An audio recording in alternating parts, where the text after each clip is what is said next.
Everyone to the Open Leaders X digital launch party this time. If you caught us in MozFest, we're doing it again here for our online audience. So I hope most of you have the agenda, so you can sign your name in the roll call. It's mzl.la/olx-week-8-A. Probably should have thought of a better short link to say out loud. But please go in there. And as we're going through all these presentations, feel free to leave your questions in this doc. And my name's Abby. I'm the Working Open Practice Lead for Mozilla Foundation. And Chad here is the co-host. Chad's waving. Anything else to add, Chad? No, this is fantastic to be here with you all. Super excited to hear about the programs today and looking forward to the new faces you bring into the internet health movement and open ecosystem. Awesome. So with that, I'm going to start sharing the slides. Everyone sees the Cohort A slide? Does that, wait, is this the correct, can anyone see anything? Not yet, still in go. Okay.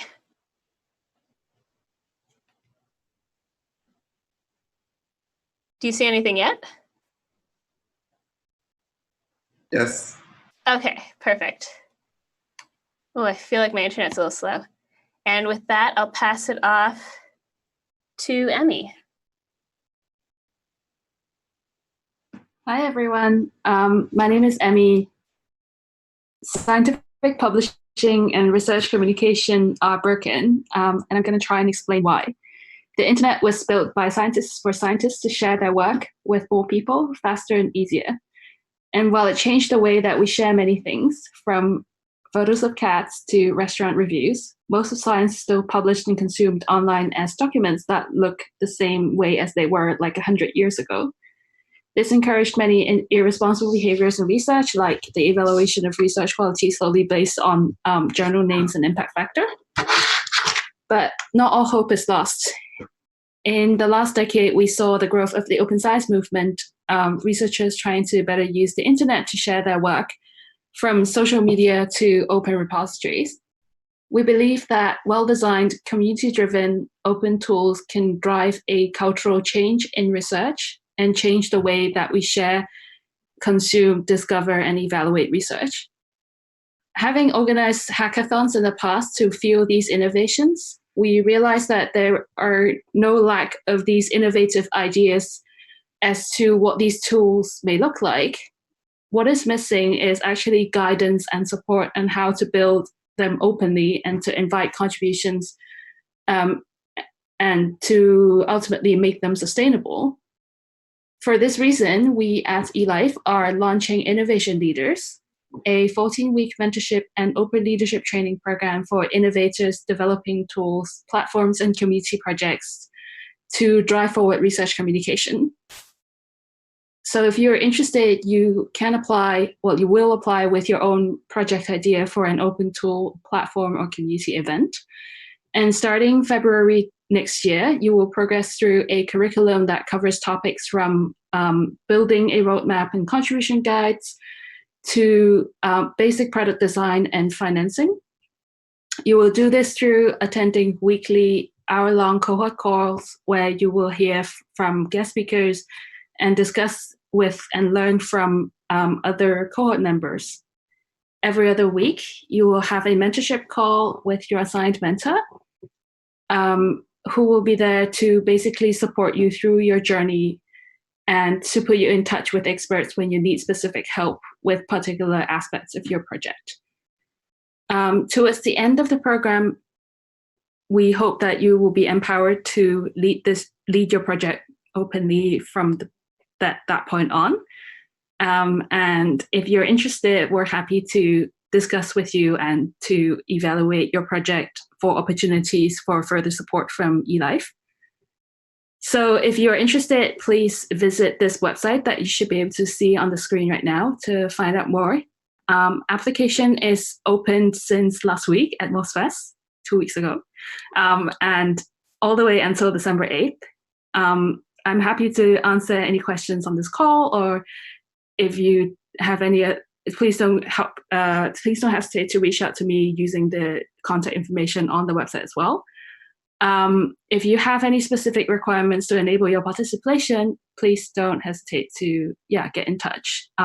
There's also a field on the application form that you can do that as well. And we're happy to discuss any potential arrangements. Thanks very much for listening. And if you have any questions, please ask, I think, at the end. And I hope to receive many of your applications.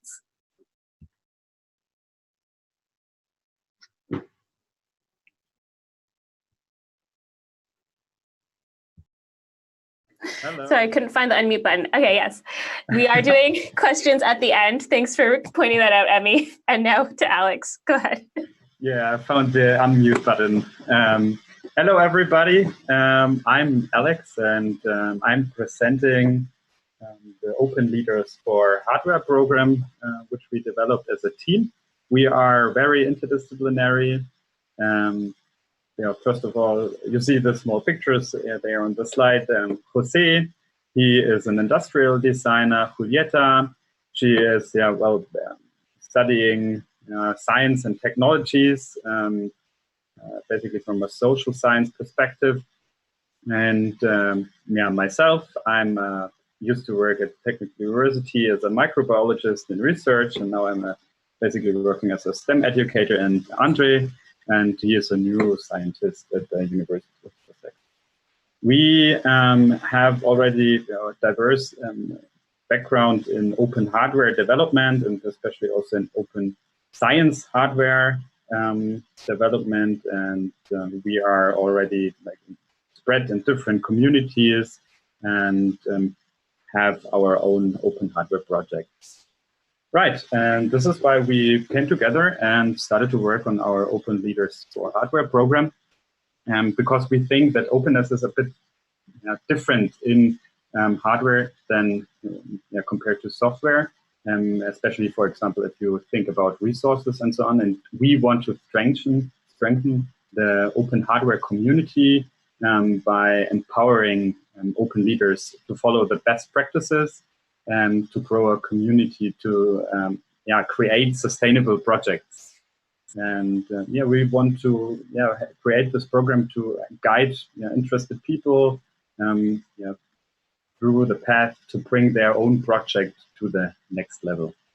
So we are looking now for teams with an ongoing hardware project or a solid project idea in mind. And time-wise, we planned it to be a 14 weeks program with 30 minutes weekly mentorship meetings and cohort meetings to interact with other participants. And we also, a very important part for us is also a sprint with a demo to attract contributors, because we also, this will be also a main part of our program, and growing a community around a hardware project and how to interact with contributors, especially in the context of an open hardware project. You will receive one-to-one mentorship and access to experts, and we will try and give you access also to global communities and hook you up to other people. And we will give you some examples, educational resources, and show you the best practices.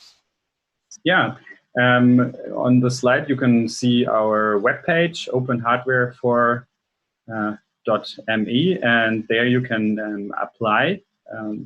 The application is open already since the MozFest, and they will be open until December the 8th. And the program starts then in January and goes to April 2020.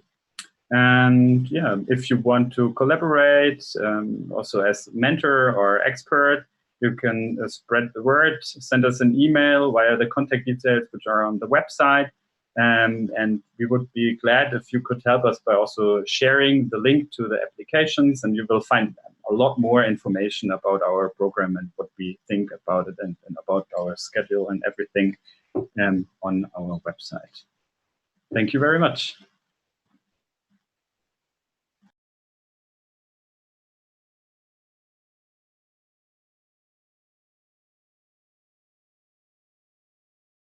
Hey y'all, my name is Beth Duckles. I'm here to talk about the Open Post-Academic Program. So I left my academic position a number of years ago, and I remember when leaving the feeling of not knowing how I was going to translate my skills, not knowing how people could use what I knew how to do in the world. And it just so happened that I ended up volunteering to do a project with an open community, the Carpentries, and did a research project for them and made that public. And it really kickstarted my consulting career in a way that I had no idea things could happen, things could change like that. I talk to a lot of folks who are leaving academia because I've written about it pretty openly. And I hear the same things from folks, which is that they are not sure how to talk to people who are outside of the academy. They just don't know people. They're not sure how to turn their academic skills into something that can get them, a livelihood. And they don't really even know how to kind of put themselves into the world. So I created this 8-week mentorship program through the Mozilla Open Leaders program. And I'm interested in supporting folks with a PhD, either in the humanities or social sciences, who are interested in or who have already left academia. In the program, we're going to expand our social networks by talking to people that are in the world. We're going to translate our academic skills and figure out how to do that together. And then we're going to create small open projects, anything from an op-ed or an article or some research or putting some data up or some code. Any of those things would be available. We're recruiting participants for the first cohort in January. The applications are now online. There's also going to be a need for folks who are experts. So if you've already left and you feel like you've had a couple of years out and just want to support folks, we're looking for both mentors and folks who just want to talk to people who are leaving academia. So both experts who would just do informational interviews, and then mentors to be able to offer that one-on-one time with the participants. All of the information is on openpostac.org. You can also see my information. My last name's pretty funny, so you can usually find me pretty easily. I would love to talk to anybody if you have questions. I'm also going to be running 3 webinars that are just, I'll present some of the information, go into a little bit more detail about what we're talking about, and then afterwards you can ask me any questions that you have, and we'll kind of talk about what the model looks like and how we're going to be able to do it. Again, would love any comments or feedback or anything that folks want to add, and you can also always find me on Twitter at bduckles. Thanks so much.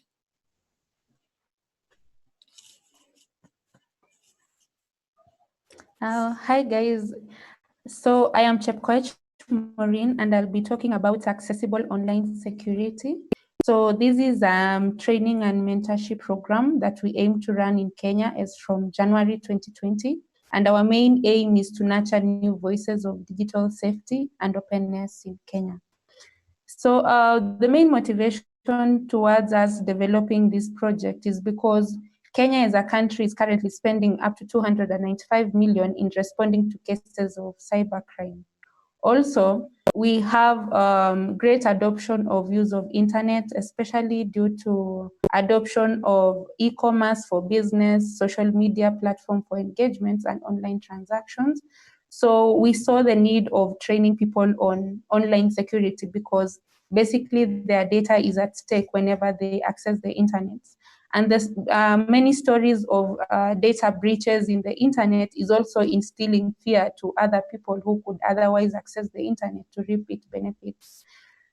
So this mentorship and training program will be run over a period of 14 weeks.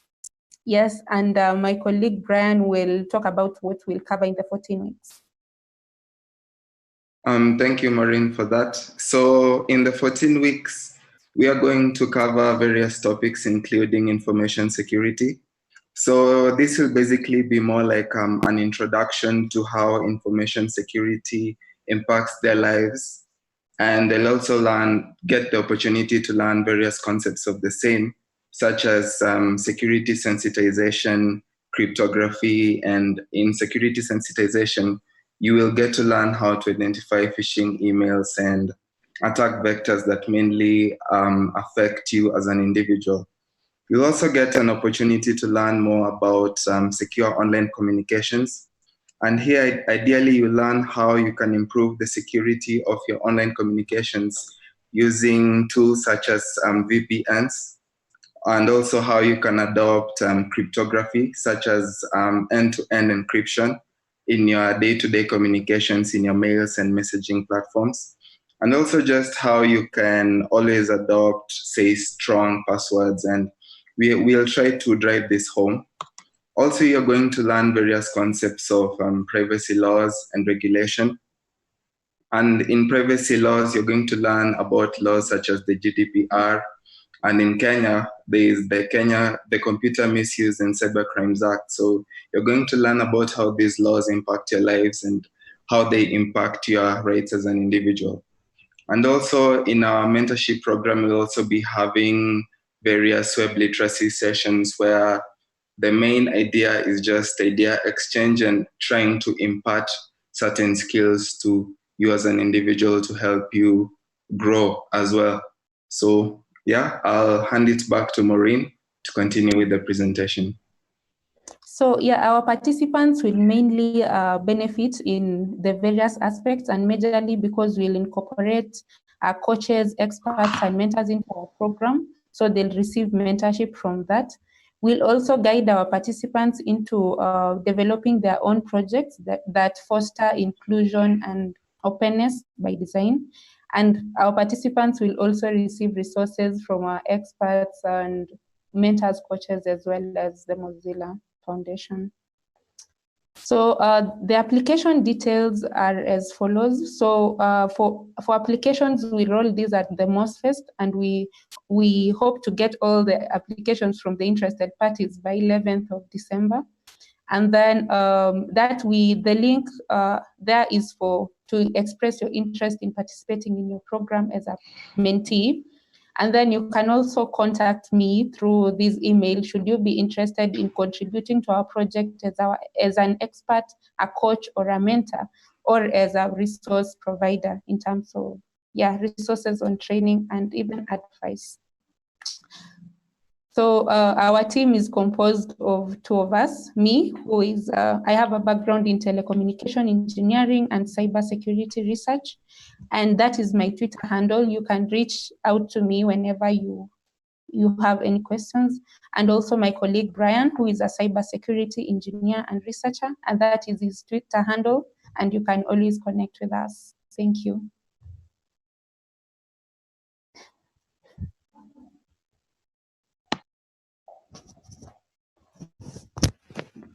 Hello, everyone. My name is Sadiq Shadu from Ghana.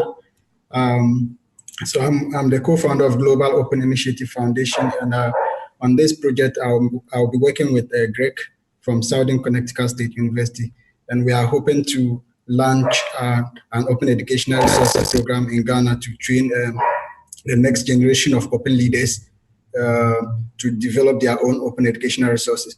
So from January, March, we'll launch our program will start, but the application will start from 14th of January. So participants from the program will benefit from a lot of things, apart from the mentorship training.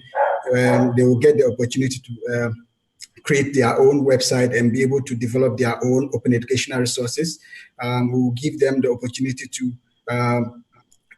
get a lot of mentorship from our experts beyond the training, and it's also an opportunity for them to share their experiences with other colleagues from their campuses. So basically, our program is targeted at students from the university in Ghana, especially the public universities, and we intend to run this program in 10 weeks between January to March. Next slide. So these are the benefits participants will get. They get to learn how to design websites on indie web blogs. We teach them privacy law and regulations. We also introduce them to Creative Commons licenses and web literacy and open educational resources in general. Next slide.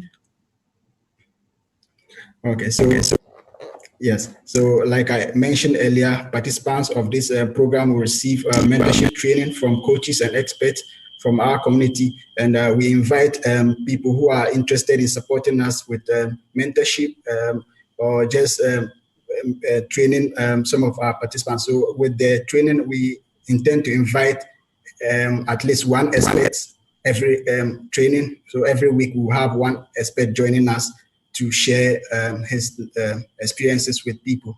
And we also intend to teach them how they can learn their own, how to design their own open educational resources, training programs, and also mentor other people on their own campuses.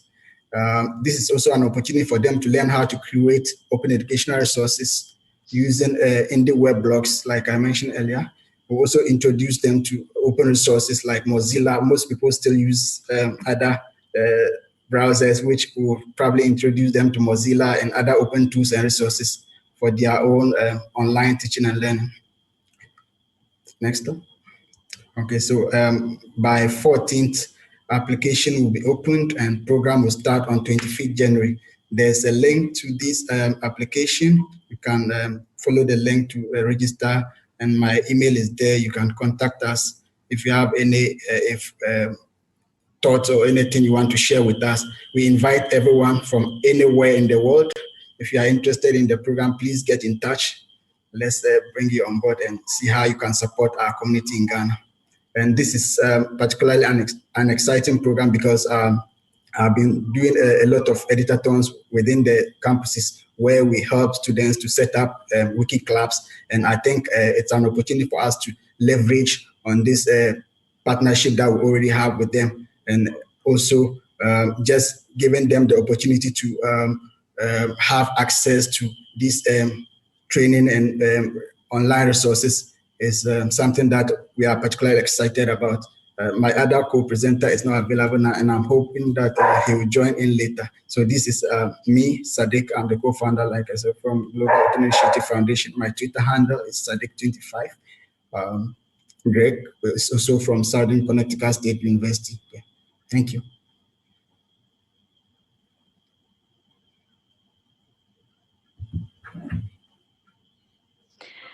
Okay, hi everyone. My name is Yo, and I'm here to tell you about Open Life Science program. And first of all, quick apologies if you can hear from the background. I've got lots of fireworks going off at the moment, so I hope that it's not interrupting. But Open Life Science is, unsurprisingly, given the content of the call today, a program to teach people about working openly in life science.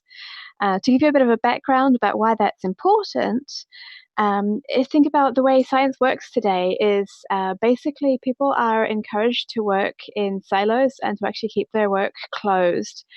Mostly because if a scientist is doing work, let's say they're doing experiments or something, at some point they'll publish their work. But until that work is published, they have a lot of a fear that people may scoop their work and be the first to publish that work. So there's an incentive to keep it quiet right until the moment that you share it in order to make sure that no one else can steal it. So what we would like to focus on is actually making that open.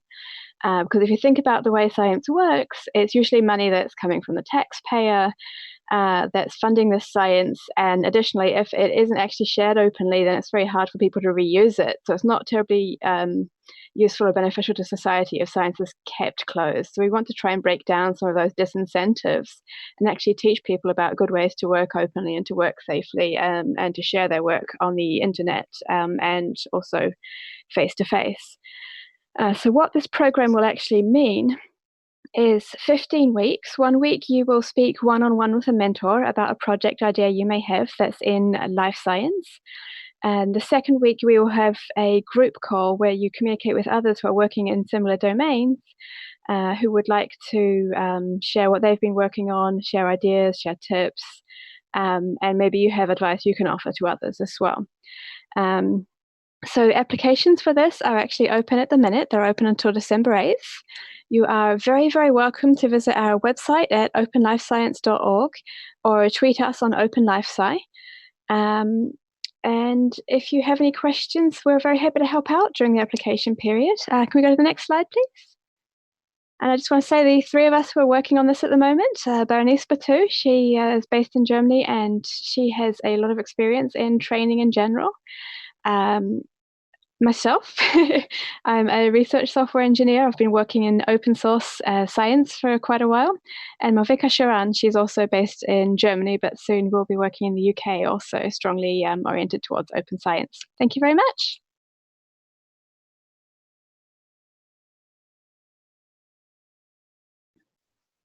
Amazing. Just round of like finger sparkles for everyone's presentations. It was really great to hear from everyone. I wasn't able to keep track of the doc while we were talking, but if you have any questions about any of these programs, you can put it in the doc under that section. Yeah, the doc's a little quiet. Sorry, I didn't do much there. But with that, I'm really excited to see how people are taking Open Leaders and how we've run it the past few rounds and just adapting it and putting their own style on it and really, adapting it for a specific audience. It's really exciting to see. Chad, anything to add before we close off? No, I think you pretty much captured it. Looking forward again to seeing all the new applicants, but also the folks who come back as mentors and experts and support for your program. And I'm certainly available to help out along with Abby. Awesome. And if you're watching the recording, if you go to the notes, you should find info on all the different programs, including all the links and how to get in contact with anyone who was on here. So huge thanks, everyone. I think with that, we'll end this part of the call. All right. Bye, everyone. Matthew, can we end the recording?